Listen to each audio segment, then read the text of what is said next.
بسم اللہ الرحمن الرحیم الحمد للہ وکفا والصلاة والسلام علی رسولہ المصطفیٰ وعلی عبادہ الذین ارتضی ومن بہداہم اہتدی وبآثار اہل المدینۃ اکتفی۔ فصل فی المشترک والمؤول۔ تعریف المشترک ومثالہ: المشترک ما وضع لمعنیین مختلفین او لمعان مختلفۃ الحقائق، مثالہ قولنا جاریۃ فإنها تتناول الأمة والسفينة، والمشتري فإنه يتناول قابل عقد البيع وكوكب السماء، وقولنا بائن فإنه يحتمل البين والبيان۔ آپ لوگوں کو عبارت سمجھ میں آگے یا ایک اور مرتبہ عبارت پڑھوں؟ فصل فی المشترک والمؤول۔ تعریف المشترک ومثالہ: المشترک ما وضع لمعنیین مختلفین او لمعان مختلفۃ الحقائق، مثالہ قولنا جاریۃ فإنها تتناول الأمة والسفینة، والمشتری فإنه يتناول قابل عقد البيع وكوكب السماء، وقولنا بائن فإنه يحتمل البين والبيان۔ یہاں ایک ہی فصل کے اندر مشترک کو بھی بیان کیا گیا، مؤول کو بھی بیان کیا گیا۔ وجہ اس کی یہ ہے کہ مؤول دراصل مشترک ہی تھا، دراصل مشترک ہی تھا، تو مؤول چونکہ دراصل مشترک ہی تھا اس لیے مشترک کے ساتھ مؤول کو ملا دیا گیا اس فصل کے اندر۔ تعویل کے ذریعے سے جب تک کوئی معنی راجح نہ ہو تب تک وہ مشترک، نہ پھر تعویل کے ذریعے سے جب کوئی معنی راجح ہو جائے، کوئی معنی مختلف معانیوں میں سے ایک متعین ہو جائے تو پھر وہ مؤول۔ دیکھو، لفظ کی وضع کے اعتبار سے چار قسمیں ہیں۔ یا تو لفظ ایک معنی پر دلالت کرے گا یا ایک سے زائد معنی پر دلالت کرے گا۔ اگر لفظ ایک معنی پر دلالت کرتا ہے تو یا تو وہ افراد سے قطع نظر ہوگا یا افراد کی جمعیت پر مشتمل ہوگا، افراد بیان کرنا اور ان کو مراد لینا مقصود ہوگا۔ تو اگر وہ افراد سے قطع نظر ہے اور ایک معنی پر دلالت کرتا ہے، وہ بھی متعین معنی ہے تو وہ ہے خاص۔ نہ اگر وہ ایک معنی پر دلالت کرتا ہے لیکن وہ معنی ایسا ہوتا ہے کہ افراد کی ایک جمعیت کو شامل ہوتا ہے، جیسے من اور ما، المسلمون المؤمنون، افراد کی ایک جمعیت کو شامل ہے، معنی ایک ہی ہے تو یہ ہے عام۔ لیکن اگر لفظ ایک معنی پر دلالت نہیں کرتا بلکہ دو یا دو سے زائد معنوں پر دلالت کرتا ہے تو پھر یا تو وہ مشترک ہوگا یا پھر وہ مؤول ہوگا۔ اگر کوئی لفظ دو یا دو سے زائد معنوں پر دلالت کرتا ہے اور تعویل کے ذریعے سے اس کا کوئی معنی ابھی تک ہمارے سامنے راجح ہوا نہیں ہے، دلیل، قرینہ، خبر واحد، قیاس کے ذریعے سے ابھی تک کوئی ایک معنی اس کا ہمارے سامنے راجح ہوا نہیں ہے، بہت سارے معنی اس کے معلوم ہو رہے ہیں تو وہ ہے مشترک۔ نہیں، جب ان معنی میں سے کوئی ایک معنی خبر واحد، قیاس، قرینہ یا دلیل سے ہمارے سامنے راجح ہو جائے تو پھر وہ مؤول۔ تو اس طریقے سے مشترک و مؤول کی تعریف ہمارے لیے سمجھنا آسان ہو جاتا ہے۔ آج کے سبق کے اندر آپ لوگوں کے سامنے مشترک کی تعریف بیان کی جائے گی، اس کی مثال بیان کی جائے گی، مشترک کا حکم آپ لوگوں کے سامنے بیان کیا جائے گا اور پھر کچھ لگتے جلتے مسائل آپ کے سامنے واضح ہوں گے۔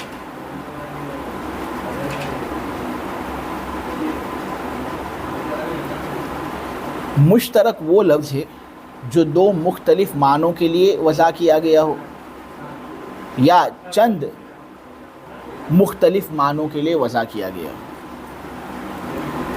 مشترک وہ لفظ ہے جو دو مختلف معنوں کے لیے وضع کیا گیا ہو یا چند مختلف معنی کے لیے وضع کیا گیا ہو۔ یہاں پر جب تعریف کے اندر یہ بات صاحب اصول الشاشی کی جانب سے کہی گئی کہ مشترک وہ لفظ ہے جو دو معنی کے لیے وضع کیا گیا ہے تو اس سے خاص اور عام کو نکال دیا، کیونکہ خاص اور عام جو ہوتے ہیں وہ دو معنی کے لیے وضع نہیں کیے جاتے بلکہ ایک ہی معنی کے لیے وضع کیا جاتا ہے۔ ہاں، عام بھی یہ دو یا تین چار معنوں کے لیے وضع نہیں ہوتا، اس کا معنی ایک ہی ہوتا ہے۔ ہاں، یہ بات ہے کہ اس ایک معنی کے تحت افراد زیادہ ہوتے ہیں اور ان افراد کو مراد بھی لیا جاتا ہے۔ یہ بات ہے، لیکن معنی تو ایک ہی ہوتا ہے. دیکھو المسلمون، بہت سارے مسلمان، یعنی اسلام قبول کرنے والے مرد جو ہیں ان کو یہاں پر مراد لیا جا رہا ہے، تو معنی ایک ہی ہے. اب اگر تو اس کے اندر زید بھی آ گیا، بکر بھی آ گیا، عمر بھی آ گیا، عمار بھی آ گیا، لیکن معنی تو ایک ہی ہے. تو معنیین، دو معنی کے لیے یہ وضع کیا گیا ہے، یہ کہہ کر تعریف سے خاص اور عام کو نکالا گیا کہ یہ خاص اور عام ایک ہی معنی کے لیے وضع کیے جاتے ہیں. نے پھر جو معنیین کے بعد صاحب اصول الشاشی نے مختلفین کہا نے کہ مشترک وہ لفظ ہے جو دو مختلف معنوں کے لیے وضع کیا گیا ہو، تو یہ مختلفین ایک تاکید ہے.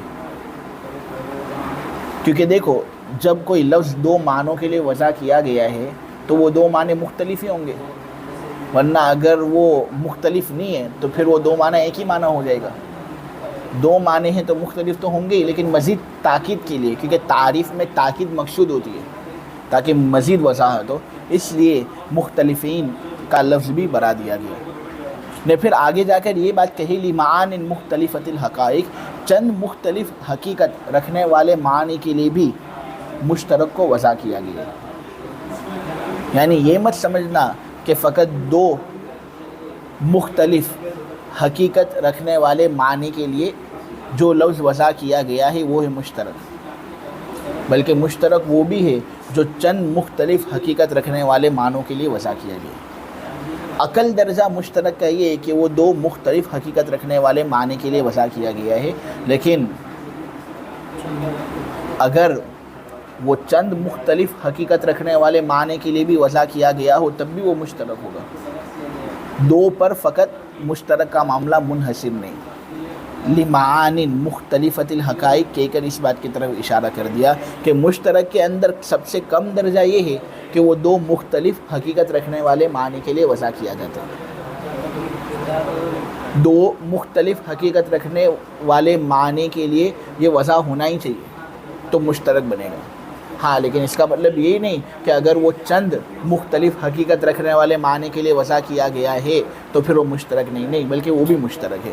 یہ بات بتانے کے لیے لمعان مختلفۃ الحقائق کی قید بنا دی گئی.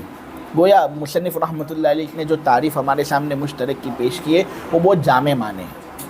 خلاصہ یہ ہے کہ مشترک اس لفظ کو کہتے ہیں جو دو مختلف حقیقت رکھنے والے معنی کے لیے وضع کیا گیا ہے یا چند مختلف حقیقت رکھنے والے معنی کے لیے وضع کیا گیا ہے.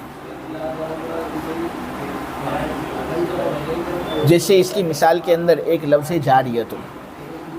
عربی کے اندر جو جاریتن کا لفظ ہے نا، یہ دو مختلف حقیقت رکھنے والے معنی کے لیے وضع کیا گیا ہے. باندھی کو بھی جاریہ کہا جاتا ہے اور کشتی کو بھی جاریہ کہا جاتا ہے. تو یہ جو لفظ جاریہ ہے نا، یہ اس اعتبار سے مشترک ہوا. اب جب تک تعویل کے ذریعے سے کوئی ایک معنی راجح نہیں ہوگا تو لفظ جاریہ سے اماں یعنی باندھی بھی مراد لی جا سکتی ہے، السفینہ یعنی کشتی بھی مراد لی جا سکتی ہے، تو پھر یہ مشترک. لیکن تعویل کے ذریعے سے جب کوئی ایک معنی راجح ہو جائے گا نا تو پھر وہ جو راجح شدہ معنی ہے وہ معول ہے. مشترک کی ایک مثال مشتری ہے. مشتری خریدنے والے کو کہتے ہیں جو بے کے عقد کو قبول کرنے والا ہو، بائے کی بات کو قبول کرنے والا، چیز کو خریدنے والے کو مشتری کہا جاتا ہے. لیکن ساتھ ساتھ جوپیٹر جو آسمان کا ایک مخصوص ستارہ ہے اس کو بھی مشتری کہا جاتا ہے. یہاں پر جو عبارت کے اندر السما کا لفظ ہے نا، یہ السما کا جو الف لام ہے یہ احد کا الف لام ہے. اس سے مراد چھٹے آسمان کا ستارہ ہے. چھٹے آسمان کا ستارہ جوپیٹر ہے، اس لیے یہاں پر کوكب السما سے مراد جوپیٹر ہے. ٹھیک ہے، اس سے مراد ہر ستارہ نہیں، بلکہ ہر ستارے کو عربی کے اندر نجم کہا جاتا ہے. نجم کا معنی ہوتا ہے ظاہر ہونا، چونکہ ہر ستارہ ظاہر ہوتا ہے اس لیے اس کو نجم کہتے ہیں. کوكب السما سے یہاں پر مراد ایک آسمان کا مخصوص ستارہ ہے. کون سے آسمان کا مخصوص ستارہ؟ چھٹے آسمان کا مخصوص ستارہ، اور وہ ہے جوپیٹر. تو مشتری ایک ایسا لفظ ہے جو دو مختلف حقیقت رکھنے والے معنی کے لیے وضع کیا گیا ہے.